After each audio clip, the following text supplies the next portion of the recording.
Ezadostasunen eta adostasunen garaia bizi du euskal politikagintzak, bereziki Eusko Jaurlaritzaren aurrekontuei begira jarrita, baina noski hori ere normala da, joku politikoa delako. Akordioak egiteko beharra izango du Eusko Alderdi Jeltzaleak legebiltzarrean eta horretarako noski ere lanean ari dira. Horri buruz eta gaurkotasun politikoaz ere zertxo hitz egiteko gonbidatu dugu gurera Xabier Barandiaran, EAJko Gipuzkoako kide eta ordezkaria. Gabon, Xabier. Gabon. Azteko, hain justu Gipuzkoatik abiatuko gara, azken asteetan hainbat tirabira sortu dira Jeltzaleen eta Bildu koalizioaren artean, eta ematen du harremanak gaiztotu dela edo behintzat horrela eman du hedabideetan. Benetan horrela da edo gehizkoa esatea harremanak gaiztotuta dagoela? Nik uste dut harremanak ez daudela momenturik onenean ziurrenik ez. Gai batzuetan eta bereziki politikagintzan harreman politikoko arauak apurtzen direnean, horrek alderdi politikoen arteko harremana gaiztotu egiten du eta okertu egiten du, ez?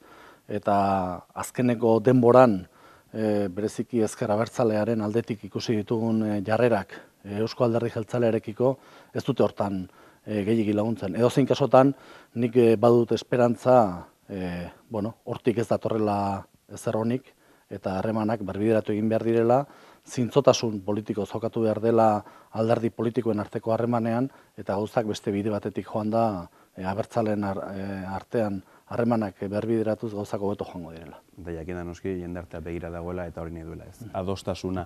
Egia da bestaldean ere hor egon den azkenengo afera edo pixkatera aipatzearren, zeren askotarikoak esan dira honen inguruan bideiko fakturen afera izan da nolabait azken asteetan tentsioa pixka bat bizitu duena.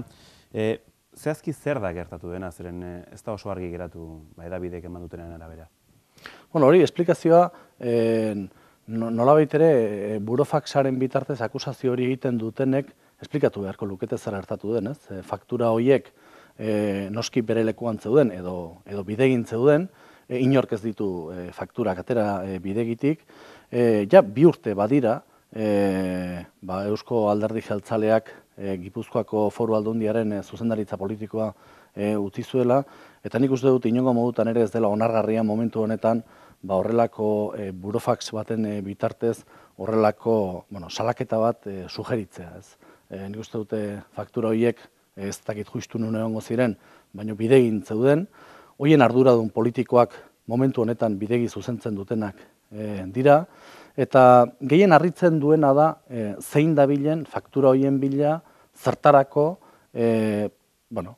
ezer ez balin badago, ez? Eta ezer ez dago. Eta beraz, horrek kezka politikoa sortzen du herritarrengan eta kezka politikoa sortzen du zalantzari gabe gainontzeko alderdietan. Zeren momentu honetan arduradun politikoak egin behar dutena da herri erakundeak zuzen eta egoki kudeatu.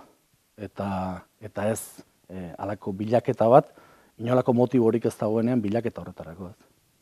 Gogoan dugu prentsaurreko hura, non Markel Olano eta Joseba Egibar azaldu ziren, eta adierazi zuten, nolabait ere ezker abertzalea seinalatu zuten, afera honen inguruan, zuk ere aipatu duzu zertxo bait, ere azpimarratu zuten gauza bat, eta zuk ere esan duzu nolabait, ez?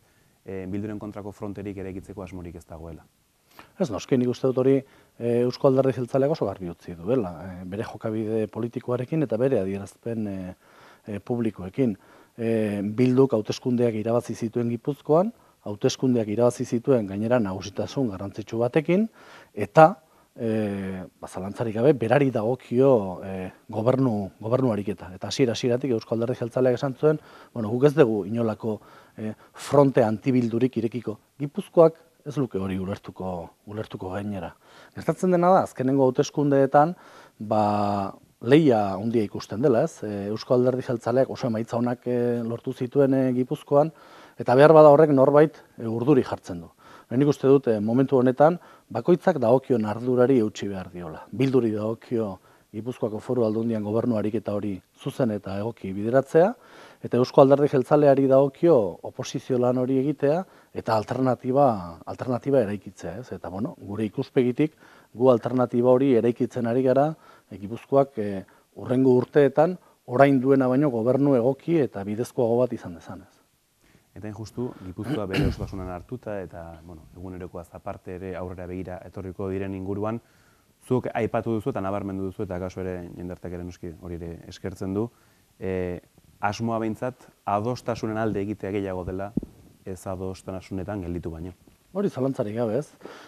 Nik uste dut, edozein kasotan garrantzitsua dela eduki politikoak mahai gainean jartzea. Eta eduki politikoek adieraziko dute adostasunetarako biderik dagoen edo ez dagoen, ez? Zalantzarik gabe Eusko Alderdi Jeltzaleak adostasunak nahi ditu. Adostasunak nahi ditu Bildurekin eta adostasunak nahi ditu baita ere gainontzeko alderdi politikoekin, zeren gure herria plurala da, anitza da, eta aniztasun horren barruan bilatu behar ditugu eta topatu behar ditugu adostasunerako bideak denon artean aurrera egiteko. Orain, gure ikuspegitik herri honen aurkako proiektuak aurkezten diren neurrian edo proiektu horiek gure iritziz desegokiak diren neurrian, hor Eusko Alderdi Jeltzaleak ardura jokatu behar du eta dagokionean oposizioa egin behar du.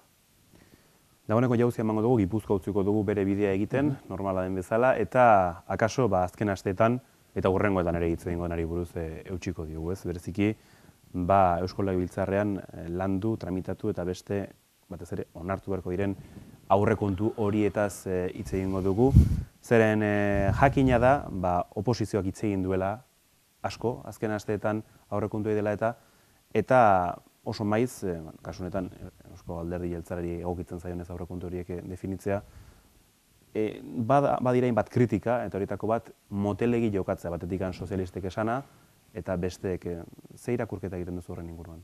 Nik ez dut uste momentu honetan Eusko Jaurlaritza motel jokatzen ari denik. Esango nuke momentu honetan hain zuzen ere dela makinaria bat ondo funtzionatzen ari dena, abiadura handiz doana eta gauzak sendo egiten ari dena. 75 egun daramatzagu Eusko Jaurlaritzan. Eta denbora hortan aurrekontu proiektu bat prestatzen ari dira, epe laburrean aurkeztuko da Legebiltzarrean, eta aurrekontu horietan garbi dagoena da sarrera gutxiago dagoela, eta beraz murrizketa batzuk egon beharko direla. Baina hala eta guztiz ere, bai lehendakariak eta bai bere gobernu taldeak linea gorri batzuk ezarri ditu, bai gizarte politiketan, baita ere hezkuntzan, bai osasun alorrean, eta beraz beste alor batzuetan murrizketak egin beharko dira, egokitzapen lan bat egin beharko da, baina nik uste dut importantea dela izango direla aurrekontu batzuk arduraz eginikoak, eraginkorrak, eta hain zuzen ere lagunduko diotenak autonomia erkidegoari krisi honetatik ateratzen. Hori kontutan hartuta uste dut bidezkoa dela eskatzea, eta logikoa dela egoera batean eskatzea, gainontzeko alderdi politikoek ere arduraz jokatu behar dutela, eta denon artean saiatu behar degula azterketa serio bat egin, zintzoa egin, eta adostasunetara iristen. Ze horrelako egoera batetan, gauzarik erraztena da demagogia egitea. Eta hori da nik uste dut ebitatu behar deguna, saiatu behar deguna da denon artean azterketa zintzo bat egiten, eta denok dakigu egoera kritikoa dela, krisi ekonomiko larri batean gaude, baina uste dut herritarra eskatzen ari dela arduraz jokatzea, zintzo jokatzea, eta beraz horri heldu behar diogula, ez? Alegia, inoizko aipatzen da, ez? Betez ere dugun testuingurari begira, krisi ekonomiko larri hori dela eta inoizko aurrekontu garrantzitsuenak izan daitezke, eta bere horretan akaso ere bai, akaso oposizioak ere utzi beharko dio lana behar bezala egiten gobernuari. Nik uste dut, aurrekontuak beti dira garrantzizkoak, ze aurrekonturik gabe ez dago gobernu ariketa sendo bat egiterik. Momentu honetan, krisi egoera batean gaude, eta krisi egoera horrek eramaten gaituena da, nolabait ere baliabide gutxiago izatera. Eta hor, lehentasunak ezarri behar dira. Eta nik uste dut Eusko Alderdi Jeltzaleak ordezkatzen duen gobernuak eta Inigo Urkullu lehendakariak, nolabait ere ardatz bat eskini diotela herri honi, ez? Eta da hain zuzen ere ardatz sozial eta humanista. Nolabait ere dauzkagun baliabideekin lehenengo okerren pasatzen direnei babestu behar diego. Eta zalantzarik gabe horrekin batera, neurriak hartu behar ditugu eta baldintzak sortu behar ditugu gure ekonomiari hori berpizteko, baldintzak sortzeko eta hor lan bat egiteko. Eta beraz nik uste dut ikuspegi horretatik, aurrekontu garrantzitsuak izango direla, eta ziur nago baita ere beste alderdiek ere arduraz jokatuko dutela. Eta justu, ardu horren baitan sartzen da adostasunarena, akordiorako nolabaiteko prestutasun hori. Zure ustez, jakina da askotan kosta egiten dela aurrekontuak gainontzeko alderdiekin hitzartzea, baina adostasunak emango dira dagoeneko ikusten duzue, zeren egia da, nahiz eta kritikatu EAJ erritmo motela daramalako, egia da ere oposizioa bere osotasunean presta agertu dela ere aurrekontu horiek errazteko.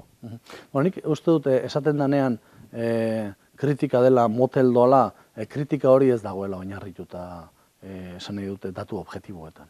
Momentu honetan Jaurlaritza lanean ari da, eta sendo ari da lanean, eta abiadura handiz ari da lanean, eta gobernuko ariketa ezagutzen dugunok badakigu Eusko Alderdi Jeltzalearen izenean ardura politikoak dituzten horiek zenbat ordu sartzen ari diren gauzak bere momentuan egoteko. Beraz, moteldura hori, moteltasun hori ez da egia, horrek ez dio erantzuten datu objektiboei. Hori esan da, nik uste dut momentu hau dela ardura jokatzeko momentua. Eta Eusko Alderdi Jeltzaleak horrela jokatu du gainontzeko erakundeetan. Horrela jokatu du adibidez Gipuzkoan, eta noski, Bilduk aurkeztu zituenean Gipuzkoako Foru Aldundian aurrekontuak edo Donostiako udalean aurkeztu dituenean, seguraski denok dauzkagu geure ikuspegi propioak gauze askoren inguruan, baina arduraz jokatzen dugu eta jokatu izan dugu gainera, eta ardura horren eskutik saiatzen gara aurrekontu horiek bideratzen. Nik uste dut momentu honetan herri ikuspegia gainentzeko momentua dela eta alderdi ikuspegiak alde batera uzteko momentua. Horregatik, akordiorako bidea ikusten duzu gainontzeko alderdi. Bai, akordiorako bidea ikusten dut eta gainera uste dut herritarrek ez luketela ulertuko akordio hori izango ez balitz. Aurrera eginez, aipatu duzu murrizketak, doiketak eta beste egin beharko direla hala beharrez, krisi ekonomikoak ere hala eragiten duelako eta hala bultzatuko duelako. Eta dagoeneko, ez ofizialki, baina bai filtratu dira, zein ere mutan edo egon daitezken murrizketa horiek zabalduna da, Batikan kulturan eta euskaran, murrizketak egongo direla eta egia da, akaso marra gorrietako batzuk izan badirela bi horiek. Zehazki, emango dira kulturan eta euskaran murrizketa horiek dirudienez iragarri direnak? Nik uste dute aurrekontuak aurkeztera itxaron behar degula ikusteko, ez? Baina ziurrenik kulturaren alorrean eta euskararen alorrean gainontzeko beste alor oso garrantzitsuetan bezala murrizketa batzuk egongo dira. Eta nik ez daukat zalantzarik euskal kultura oso garrantzitsua dela. Baina euskal kultura baino garrantzitsuagoa da adibidez, bide baztarrean geratu daiteken norbaitek babesa izatea. Eta beraz, hor ere lehentasunan jarri behar dira. Zalantzarik gabe momentu honetan herri politiketan eta herri politiko sektore askotan gauza oso garrantzitsuak daude. Eta horietan zerbaitek garrantzia baldin badu herri ikuspegi batetik zalantza euskara eta kultura da.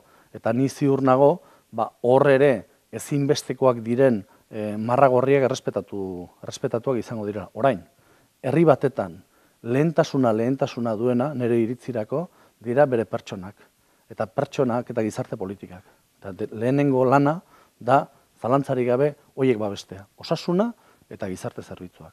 Eta gero datoz besteak. Bai euskara eta bai kultura, edo eta bai azpiegiturak, edo eta beste izaera edo beste materia batzuk. Importanteak dira, zalantzarik gabe.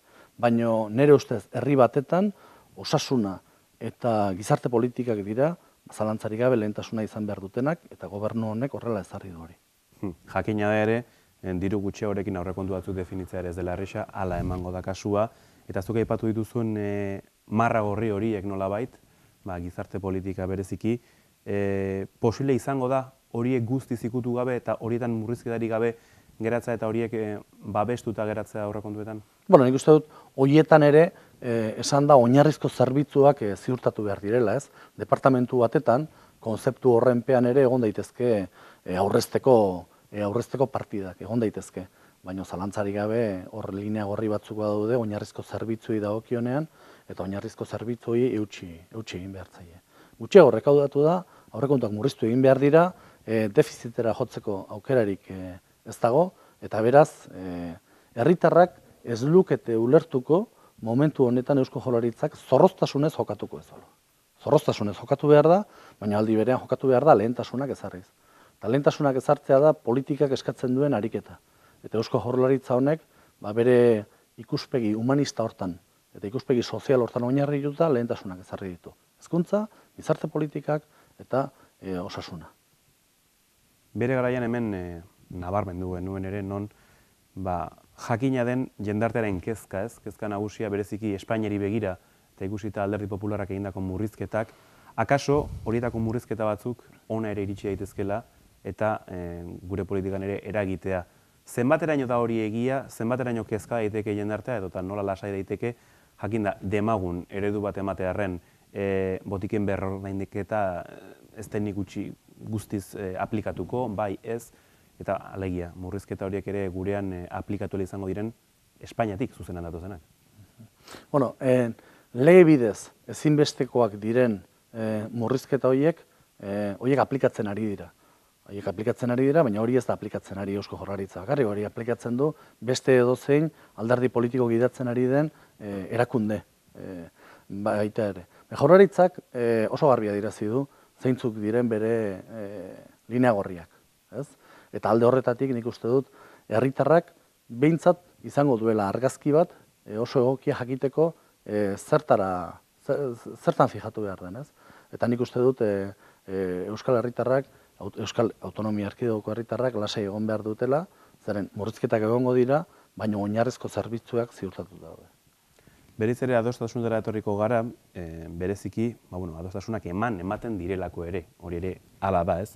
Eta bereziki labur bada eraterako dugu Euskal Irrati Telebistaren balizko akordio hori, non jeltzalek eta sozialistek bat egin duzuen aukeratzeko zuzendaria, Maite Iturbe hain zuzen bera izango baita, horrek esan nahi du, argi dagoenez, adostasunerako bideak egon badaudela. Nik uste dute adostasunak ezinbestekoak direla politikan eta egoera pluraletan, ez?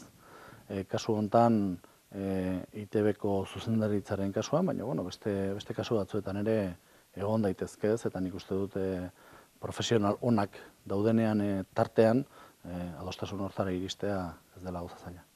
Halako beste adostasunak emateko aukera ikusten duzu, alegia orain ikusi dugu sozialistekin adostu dela hau, hainbatek kritikatu den arte, arren, UPyD tarteko, baina bestelakoekin ere, alegia Bildurekin eta baita ere sozialistekin aurrekontuei begira, hori ere asko galdetzen delako, bestelako balizko akordioak ikusten dituzue?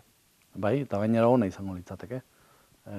Zeren hain zuzen ere, aurkeztuko diren aurrekontuak, zentzuzko aurrekontuak izango dira, eta ikuspegi horretatik ni ziur nago gainontzeko alderdietan ere ardura nagusituko dela. Baikorra da eta benetan entzutea gustuko duguna. Bukatze aldera, edo bukaera alde honetarako bestelako gaiak ere baditugu, esaterako udalbiltza berrosatua dugu, pasaden asteburuan berriz ere martxan jarri zuten, kongresu egin ondotik, eta bertan, nabarmendu zuten Euskal Herriko hautetsi orok duela aukera parte hartzeko udalbiltzan bertan. Jeltzalen gana ere, jotzeko asmoa izan badute, eta noski, nik ere galitu nahi nizuke zein zuri irakurketa udalbiltza berriz ere martxan dagoela eta Eusko Alderdi Jeltzaleko hautetsiek nola ikusiko luketen eta aukerarik izango luketen udalbiltzari begira elkarrekin lan egiteko. Nik uste dut udalbiltza berez tresna interesgarria dela. Baina tresna interesgarria da atzetik oinarrizko adostasun bat balin badago. Eta oinarrizko adostasun bat balin badago alderdi politikoen artean, alderdi politiko ezberdinen artean. Adostasun hori ez balin badago, arriskua dago udalbiltza alderdi politiko baten tresna politiko bilakatzeko. Hori horrela bihurtzen balin bada, hori udalbiltzarentzat txarra izango da, eta nik uste dut gure herriarentzat ez dela ona izango. Beraz, udalbiltzaren aldeko apostua egin behar da, nik uste dut, baina udalbiltzaren aldeko apostua egitearekin batera, alderdi politiko ezberdinen arteko adostasuna ere landu egin behar da, udalbiltza benetan sendoa izan da. Eta gero nik uste dut badagoela beste aspektu bat, bigarren alde bat, eta da zuzen ere udalbiltza ezin daiteke eudelen kontrako tresna bat bilakatu. Eudelek bere lana egiten du, garrantzitsua da, zerbitzu asko eskaintzen ditu, nik uste dut foro egokia dela hainbat gauza bideratzeko, eta beraz eudel indartu egin behar da, eta baita ere udalbiltzak adostasunak dituen neurrian. Nik uste dut udalbiltza alderdi politiko baten tresna bilakatzen balin bada, udalbiltzak ez du etorkizunik. Udalbiltza bilakatzen balin bada alderdi ezberdinen arteko bilgune eta nolabait ere adostasun gune, orduan udalbiltza arrakasta izango da, ez bakarrik udalbiltza bezala, baizik eta gure herriaren eraikuntza nazionalean ekarpen importante bat izango da. Eta noski, jeltzaleak presto bete, elkar eragin horretan parte hartzeko. Elkar lanean parte hartzeko bai, instrumentalizazio politiko batean parte hartzeko ez. Hain justu, nazio eraikuntzaren baitan, udalbiltzaren nolaiteko eragiletza hortikan abiatzen delako, bada baita ere beste kontua da ateratzeko, ez? Beti ere, aipatzen dugun naziotasuna ari garela hitz egiten, subiranotasuna beraren noski, eta Kataluniari begira jartzen gara oso maiz, edo. Eta duela ez asko baina, Joseba Egibarrek aipatu zuen, telebista saio batean okeraz bagaude, bertan Euskal Estatuaren aukera hori eta subiranotasuna ere lantzeko.